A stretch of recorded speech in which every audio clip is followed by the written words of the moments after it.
This is a new setup. Hi. I'm sorry this is going up on a Wednesday because usually these chats go up on Tuesdays, but Mondays is when I film. I don't know if you guys care about all this, but Monday is when I film. And Cooper had district championships for baseball. So on Monday, he had 2 games. So Monday was just crazy and I didn't get time to film. And I was like, I'll film at the end of the night. But then I just didn't feel like my thoughts are as put together. You know, at the end of the night, you're just mush. You're mush. You need the full day, or you need the morning before the full day before they turn to mush. Okay, there we are. So it's Wednesday. I'm filming and editing and uploading in a day. So thanks for your patience. But these always go up on Tuesdays. If you're new here, this is a new series called Carlys Chats, where you guys ask me questions, ask for advice, and we just have chats about what I think and my thoughts, you know? I'm gonna be doing a mani while I talk to you guys. And I just have to say, last week's comments were so kind. You guys are like my ultimate hype girlies, and I love you, and it just made me feel so good. So thank you. I've been really timid about doing this series. It's just scary. Like, it's just scary. So I'm just really grateful that you guys have been so kind and receptive, and you're liking these and they're resonating with you. I want them to feel like we're just chatting and hanging out like friends would. I don't want them to feel like you have to sit and watch the whole time necessarily, because I don't know about you guys, busy moms. I love freaking just doing the dishes and turning on a podcast in my ears, or like driving and listening, folding laundry. And that's what I want these to feel like. Like, I don't want you to feel like you have to watch me because I'm doing my nails. So it's just like we're having this chat. You know what I'm saying? So that's the format of these shows. I also hope my audio is okay. I dropped my camera and like the mic part, fluffy part on the top did break off. I hope the audio is okay. Jackson promised me that he would help me next week mic up, be so official and mic up so that the audio will actually be better. You're also probably picking up Max's swing in the background. If you hear her swinging, say hi to Max. She's in the background, just hanging out. The first question that I got, and I'm also gonna start putting these on the screen so you guys can read them as well. There were so many, it was so hard to choose just one. I really love this one. It says, I love these videos. Thank you, love you too. I wanna hear about you talk about your thoughts on marriage and when the right time is. Okay, so I think that there's like 2 different answers, or well, there's not 2 different answers. I think that my younger self obviously would feel a different way about this, and did feel a different way about this, just because you're young and you don't, you know, you're excited if you're in love and you're in that phase right now and you're like wanting to get married. My say now, looking back, like with the advice I wish I could give myself, the advice I would give my children, the advice I would give my daughters, my like nieces, my friends' daughters, is like, marriage is a forever thing, or at least I would hope that it would be for you, right? I think ultimately that's what led to my, well, I know that's what led to my first divorce. I'm only gonna have one, let's pray. And I think that it was just because I felt all this societal pressure that like we had to be married because we were having a baby, and it was just like that next step, and like we wanted to move in together, but it was just like my religious culture, it just like, that's not what you do. And so I was so worried. With all that being said, I was so worried about all of that, what everyone else was thinking, what everyone would think of me, what was the right thing to do. And I just feel like I jumped into something that I knew deep down in my like soul and heart, it wasn't the right thing. Also, that being said, it's so hard because you're operating out of the best space that you have, right? So like if you're 19 or 20 or 21 and you're in love and you want to get married, you're operating within the mentality of being 19 and 21, the space that you've lived in front of you, right? It's always so much easier to be 36 and be like, if I was 21, I would go back and do this. So give yourself credit for operating in that space. But I would just advise that marriage is a forever thing, and you're gonna grow and change so much in your 20s. I think that's what your 20s are for, is just growing and changing and finding out who you are. And that girl that you were on your graduation day in high school is not gonna be who you're going to be, is not gonna be that same girl that's gonna get married in 4 or 5 years, or even 10 years. And I know that seems crazy, But I really feel like for me and just like a lot of my friends and people that I know, like the most change comes in your 20s. And so I'm not saying it's gonna fail if you do get married in your 20s. I'm not saying that it's not gonna work out. I'm not saying any of that. I'm just saying, like, if you have time, right? Like, what's the rush, okay? Because if it's a forever thing and you're in love and you know you want to be together, what's the rush? Just be together, experience the world. Jackson and I always laugh about how we were so like gung-ho and ready to have a family. We were so excited, and we literally came home from our honeymoon, and like I think like a month later we like threw my birth control in the toilet. But like we look back now and we're like, gosh, we were in such a rush. Like, what was the rush? We should have traveled together more. We should have, had some more alone time and just like really developed our marriage more. Like, obviously we love our kids and we don't want to change any of that. But I think sometimes we just feel all this pressure as humans to like take that next step and be in that next place where it's like we're not even enjoying the space that we're at. And sometimes it's okay to be stagnant. Sometimes it's okay to not have a lot of change going on. Like, you don't constantly have to be progressing forward and making these next big huge steps to actually be progressing. Sometimes progress is just being content with where you're at and really just living in the moment. Like, that is something that is so fun to do when you're in your 20s. And I don't think that there's going to ever feel like this one right time, right? Because people change and you're going to go through a lot of that. And I don't think that there's like one golden age or one golden moment where you're gonna be like, this is it, this is the right time. If you're having any hesitation, like in your mind, like, oh my gosh, is this the right time? Maybe that could be a sign that you just need to pump the brakes and slow down and just realize that you have a lot of time on your hands and a lot of time working for you, okay? And if you get married, you better send me an invite, I wanna come. So I kind of briefly brought this up in the last video, and I'm so nervous to talk about this, but we're just gonna get into it. So this one says, loving these videos, thank you.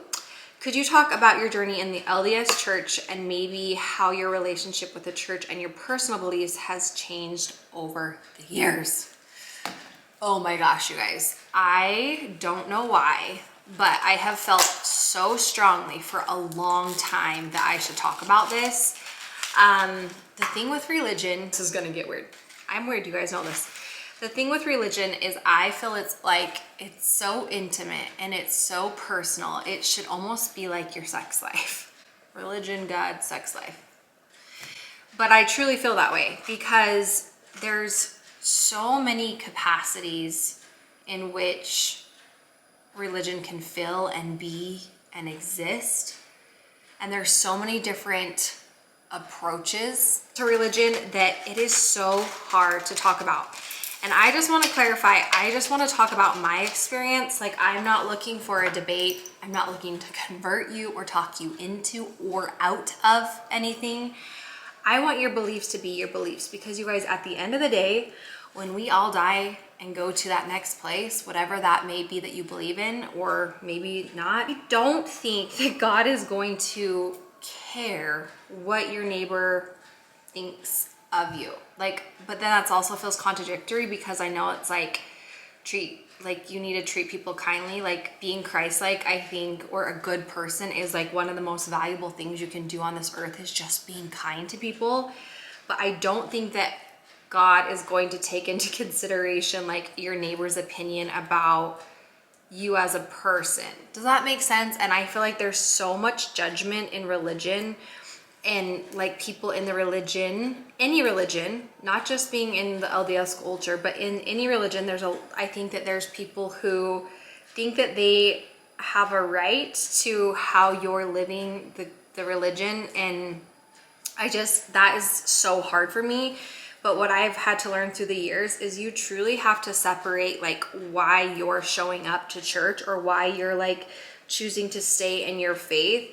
If it's for somebody else and for somebody else's opinion and like the fear of like what someone else will think of you, I can promise you like that's not going to last. And that's not going to help you when it comes to those hard times and making decisions, because at the end of the day, like, it's between you and God, right? Like, it's between you and your maker, your creator, your higher belief. And it doesn't matter what anybody else thinks. What anybody else thinks isn't going to be your determining like factor that's going to get you to heaven. Does that make sense?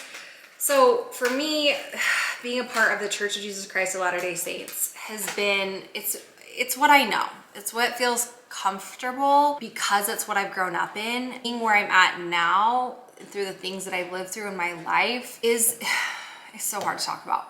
There's so many values that I appreciate about our church and our culture. There's so many values that they teach that Jackson and I always say like, hey, at the end of the day, if this isn't true, if this is some crazy cult made up thing, okay, it's not like we're going to regret living by any of these values.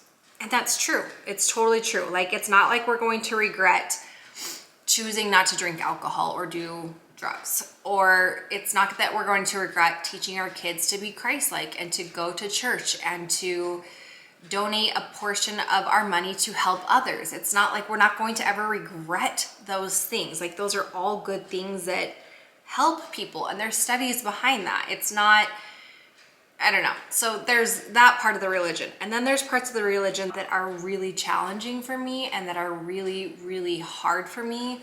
It's really hard for me to wrap my head around.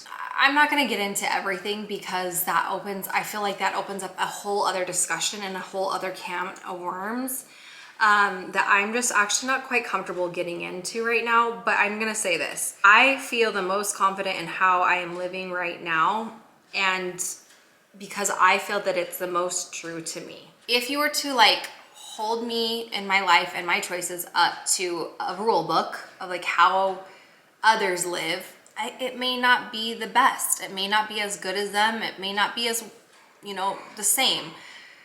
But the thing that I've learned with religion is it is so intimate. It is so personal. You have to have that private relationship with your Heavenly Father, with your God, and you have to just know in your heart of hearts that you're doing your best, and that every day on this earth, if you're getting up and you're striving to do better than the day you did before, then I think you're doing amazing, and I think you're doing great. And I think too often we get caught up in the semantics of like how religion is supposed to look to some people, how religion is supposed to make others feel because of the way I'm living. And that is the most frustrating part about being like a part of an organized religion, is there's too many people that have opinions on your life and how you should be living according to like the word, or like how they do it essentially. And that is just not true. And like, it's something that I've struggled with for a long time because I just don't like letting people down. I don't like losing people's respect that I respect. And I realized that like a lot of people that I go to church with, I have a lot of respect for them, and I like the way that I feel when I think of them respecting me. I've had to learn that like I'm a good person whether I go to church or not. I think I'm a good person whether I come across super religious or not. This doesn't even really feel like an elevated conversation because I haven't really ever talked about it out loud. I just know for me that like I know that I don't live the gospel perfectly or even close to it. But that being said, I like where I'm at. I like that I'm trying my best and I'm being a real example of like an imperfect human. There's a lot of complexity to it. And I think I'm gonna have to circle back to this because I don't even know if I'm saying the right things. Religion is so hard. Religion is so hard because it is so intimate. It is so personal. It is something that I'm not perfect at and I can't speak perfectly to, I think is refreshing. I think faith is hard. There's a lot of things that I think in any religion that we're called or asked to have faith in or asked to do that we're like, this doesn't quite make sense. I'm not a perfect example of living every principle or value or doctrine, but I know that I try and I know that I show up. And I think the hardest thing with religion is so many people want to step back and be like, well, that wasn't very Christ-like, or that's not how Mormons should do it, or whatever. And I think that that is the most annoying because like, I don't look at people for their religion. Like, I don't look at someone and say, well, they're not a good Catholic, or they're not a good Christian, or they're not a good Baptist, or they're not a good Methodist, or they're not a good atheist, or whatever. Like, I look at people as people and how they treat me and how they treat others and how they choose to live their life. Like, if you're living your life every day without hurting other people and it is making you a better person, whether you believe in God or not. Like, isn't that the goal? Is that just every day we're bettering ourselves here on this earth? Like, do you really want to wake up one day when you're 70 or 90 and be like, I haven't changed, I haven't expanded, I haven't grown, I haven't tried to better myself, like I haven't tried to rid myself of addictions, or I haven't tried to like be a better sister or sibling or wife or whatever? Like, isn't the goal to just become better every single day? It's so hard to talk about. I haven't ever openly like just opened this can, and so I feel like I'm talking in circles. But I guess that, like, if you're asking for advice, my advice would just be to be like, follow your gut and don't listen to like, there's so much on the internet that will like could lead you astray, or can make you like maybe even bring you answers. I don't know. But I just think like you have to innately follow your intuition and what feels right, what feels good, what feels like home, what makes you want to be better. And then you listen to that call and you follow it. Okay, that's all I can say about religion, because it's long and it's heavy and it's thick, and I need to think more on it and how I want to talk about it. So be patient with me as I do that. Max, can you guys hear Max in the background? She's like, Mom, the milk, we want it. Name that movie. As a new mom, I would love tips on how to not lose yourself in motherhood. 100% you need to have boundaries, and you need to ask for help from your partner, from your in-laws, from a babysitter, from whatever. Motherhood can be so consuming, and it's such a beautiful thing, and it's such a hard thing, because it is so easy to feel guilt of like, if you like, for let's say, oh, I'm gonna go out with my friends tonight, I just need a break. Like, every mom knows how easy it is to feel guilty about like thinking in that way, because as soon as you're out with your friends, it's like maybe you're feeling guilty for like leaving, or maybe the sitter or your husband texts and like something went wrong, and so then you start blaming yourself for like having a night out, when really it is the best thing for you to have boundaries in motherhood. Like, you need your time. If it's just like a 30-minute hot bath at the end of the night, if it's like once a month you do go to dinner with your girlfriends, like every mother needs boundaries. And when you can turn on being a mom and like having a moment to just not be a mom. For me, this is a boundary. Sometimes I just need to sit down, create content, do my nails, and just feel like I'm not having to answer to anybody other than what I want to do, even though my baby's in the background crying. She just loves me, she needs me. I also think having hobbies and goals is something that is so important, especially because all day long you're consumed with the like idea and thought of helping helping other little people, right?